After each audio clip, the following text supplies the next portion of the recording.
Magandang araw po, welcome po sa aking channel, Nov9 TV. Patalasasan po, meron po ba kayong mga properties na napapabayaan or non-performing assets? Plan nyo ibenta, pero wala kayong oras pagbenta nito. Kung ito'y pagkakatiwala nyo po sa amin, tawag lang po kayo sa aking numero, usap po tayo, gawan ko po ng video for free. Yes, libre po. Wala po kayong babayaran. Tutulungan pa namin kayong mabenta ang inyong property. Kami na po bala sa marketing, sa boosting, pati po sa paid advertisements, even sa tripping. Hindi na po kayo mapapagod sa pag-entertain ng mga buyers. Kami na po bala sa lahat. Tawag lang po kayo.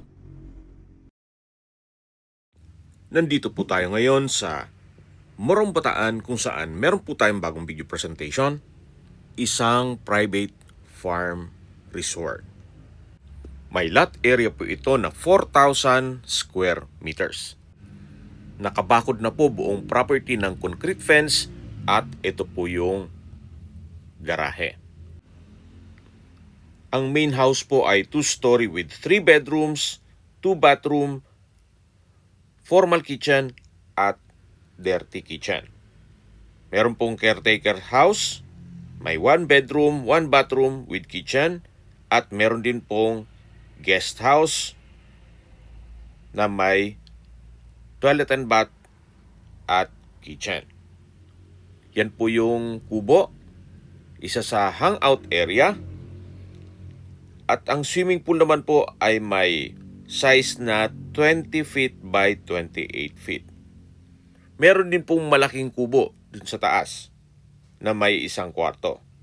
Marami din pong mga fruit-bearing trees gaya ng santol, mangga, atis, berries, guyabano, papaya, nyog at marami pa pong iba. Meron din pong ocean view mula dun sa view deck sa taas ng guest house. Yan po yung swimming pool. At mula naman po sa mga beach resorts, dito sa Morong, ang distance is 1.9 kilometers at ang travel time is 6 minutes. Mamaya po sa dulong parte ng video, pag-usapan natin ang distance, location at travel time, pati presyo nito. Ito pong swimming pool ay kakagawa lang po nito. Working po ang pump and filtration. At mula naman po dito sa swimming pool, meron pong shower area. May ilang mga ornamental plants. At ito po yung tinutukoy ko na shower area.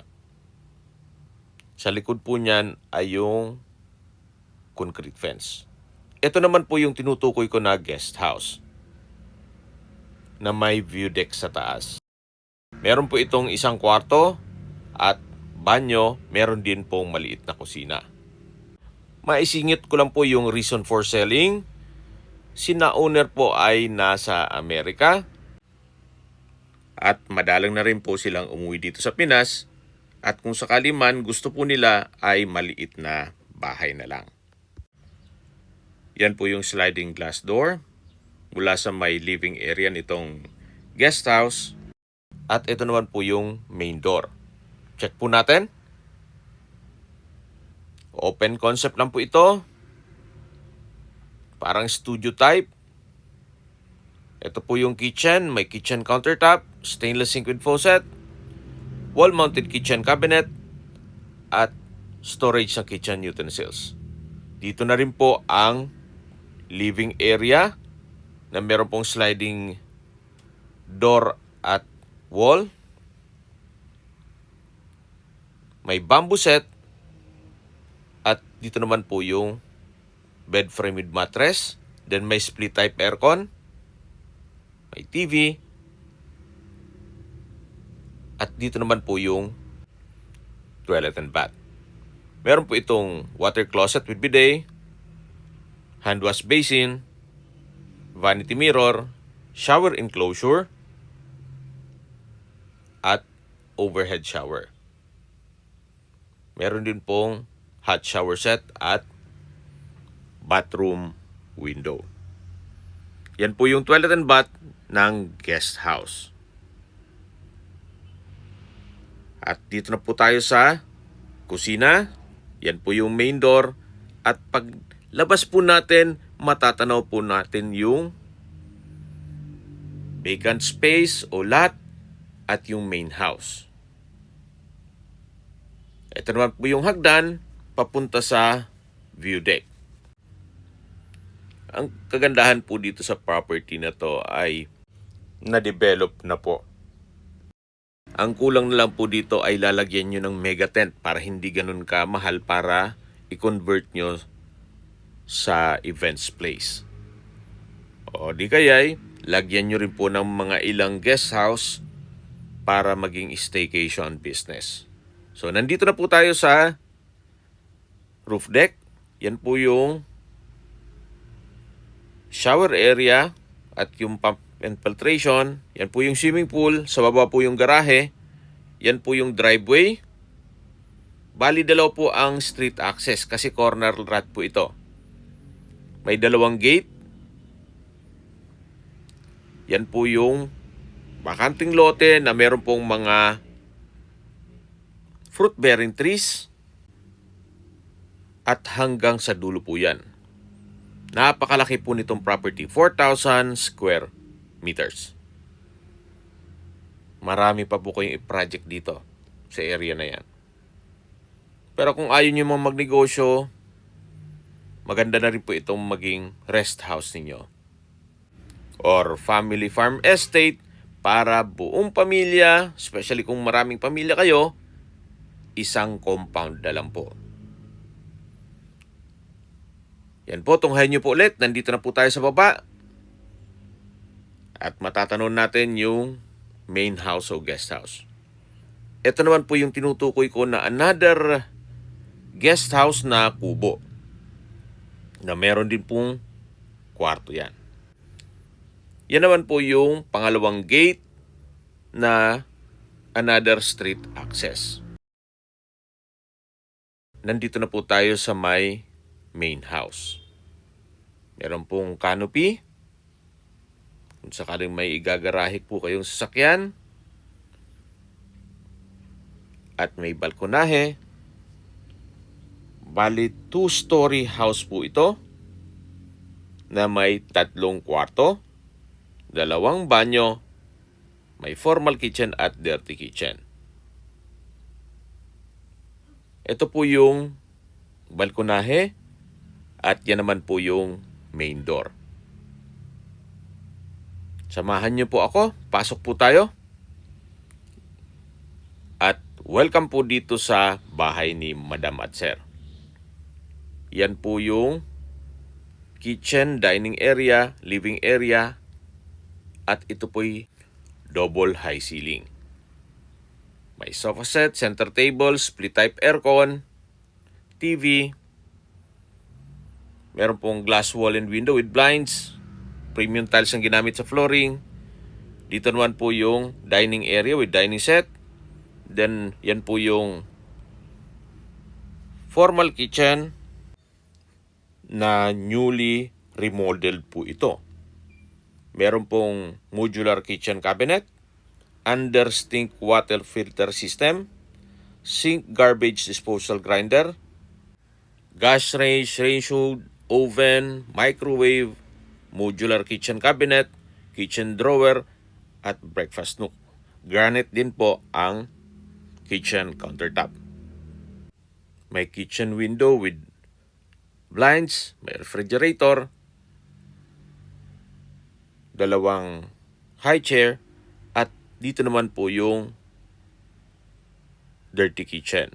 May kitchen countertop, wall-mounted kitchen cabinet at storage ng kitchen utensils na meron pong access door papunta sa likod ng bahay na malapit din po sa caretaker's house. Yan po yung aluminum screen door. Nakalak po. Upon tripping, pwede nating i-check yan. Ito po ulit yung dirty kitchen at service area. Balik po ulit tayo dito sa may formal kitchen. Yan po yung breakfast nook, naka-granite countertop. Yan po yung double high ceiling at ito naman po yung mga kwarto. Kung meron man po kayong PWD or senior citizen sa pamilya, itong kwarto na to ang para sa kanila. Ito po yung unang kwarto. Malaki naman ang espasyo, high ceiling, may bed frame with mattress, split type aircon, bedside table, at glass window with curtain. Yan naman po yung toilet and bath. May hand wash basin, bathroom countertop, vanity mirror, water closet with bidet, tile bathroom wall, shower enclosure, wall-mounted towel holder, at meron din pong hot shower set at bathroom window. Ito po yung common toilet and bath. At paglabas nyo po ay yung formal kitchen. Ito naman po yung pangalawang kwarto. Halos same size lang po at high ceiling, may bed frame with mattress, window type aircon, sliding glass windows, console table at lampshade. Yan po yung second bedroom. Ito po ulit yung formal kitchen na newly renovated po yan. At yan po yung dining area. Dito naman yung living area na may split type aircon. Ito po yung hagdan na meron pong sliding glass window. At dito naman po yung staircase window na nag-serves as natural sunlight. Samahan niyo po ako, kiyat po tayo. At nandito na po tayo sa pangalawang palapag ng bahay na kung saan meron pong sliding door papunta sa balkonahe. Ito naman po yung open below. Matatanaw natin yung main door, living area, dining area, formal kitchen at yung hallway papunta sa dalawang kwarto. Ito naman po yung third bedroom. May bed frame mattress, window type aircon, ceiling cove design, electric fan, office table, bedside table with lampshade, at customized glass window. Dito naman po yung wardrobe na meron pong multiple shelves at drawer.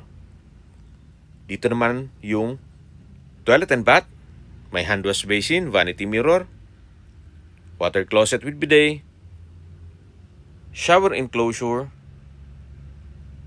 tile bathroom wall, overhead shower at hot shower set.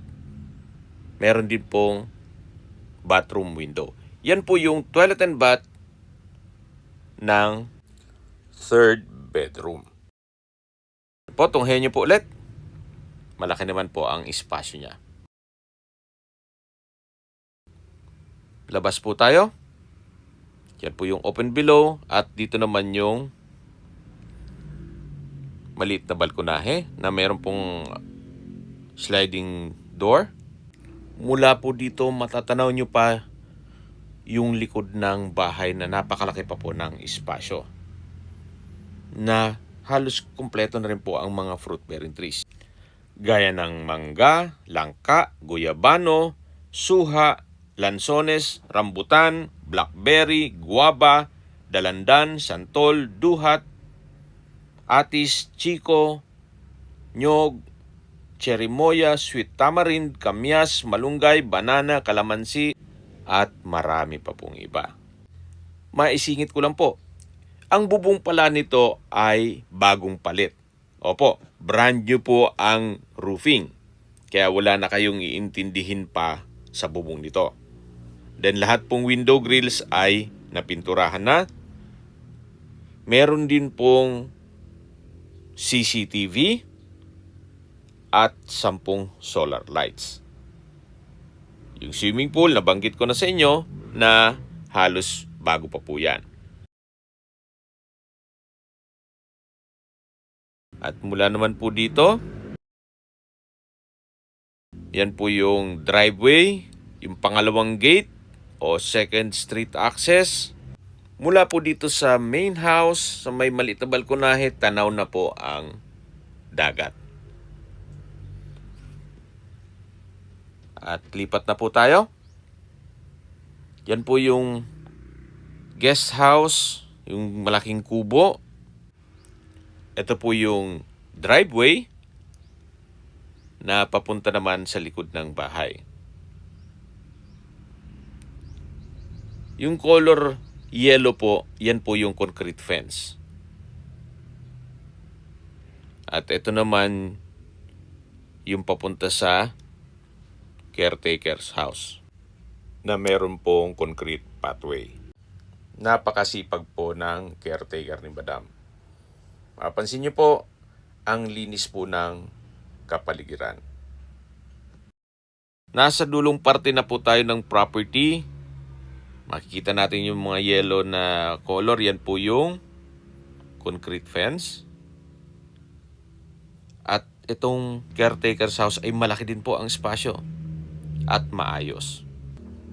Upon tripping po, check natin yan. Ito po yung likod ng bahay. At matataw natin yung maliit na balkonahe. At yung sa likod po ay covered carport na pwedeng gawing service area o extension ng dirty kitchen. Although madalas nasa Amerika po sila pero well-maintained po itong bahay. At maayos naman pong maglinis ang caretaker. Kaya kung sakali man po na ma-acquire nyo ito, pwede na pong lipatan kaagad. At habang naglilibot po tayo at pinagmamasdan niyo po ang kapaligiran, pag-usapan na natin ang distance, location at travel time. Mula po sa beach resort, dito sa Morong, ang distance is 1.9 kilometers at ang travel time is 6 minutes. Mula naman po sa bayan mismo ng Morong kung saan nandun na po ang public market, groceries, convenience store, remittance center at iba pang business establishments, ang distance is 2 kilometers at ang travel time is 7 minutes. Mula naman po sa Subic, ang distance is 31 kilometers at ang travel time is 40 minutes. Kumpleto na po doon gaya ng malls, hotels, restaurants, banks, schools, church at hospital. Yan po yung lagi kong binabanggit sa inyo na dapat nyo i-consider sa paghahanap ng property ay yung meron pong malapit na hospital. Hindi ko naman po sinasabing sakitin kayo. Yan man po ay for emergency purpose lang naman. At mula naman po sa Clark International Airport, ang distance is 101 kilometers at ang travel time is 1 hour and 40 minutes. Ito po yung tinutukoy ko na kubo na meron pong isang kwarto na may double deck. Kaya kung meron po kayong guest, pwede po silang magstay dito. Okay, balik po tayo sa distance, location at travel time. Mula naman po sa Manila, ang distance is 168 kilometers at ang travel time is 2 hours and 31 minutes. Okay, recap lang po tayo. Sa mga nag-skip ng video, ito pong property ay nasa Morong, Bataan. May total lot area po ito na 4,000 square meters. Tungkol naman sa dokumento nito, ito po'y tax declaration at ongoing na po ang pag-process ng titulo. Ang sabi ni owner, pwede namang i-direct na i-transfer sa makakabili or habang wala pa naman, tuloy pa rin po ang paglipat sa pangalan nila. Nakabakod na po buong 4,000 square meters ng concrete fence, may guest house, kubo na may kwarto, swimming pool, may main house at caretaker's house. Napaganda po ng lokasyon, malapit po sa lahat ng mga beach resort at Subic. Kompleto din po ang mga fruit-bearing trees gaya ng mangga, langka, guyabano, suha, lansones, rambutan, blackberry, guava, dalandan, duhat, santol, atis, chiko, nyog, cherimoya, kamyas, saging, kalamansi, at marami pa pong iba. Meron din pong under sink water filter system at sink garbage disposal grinder.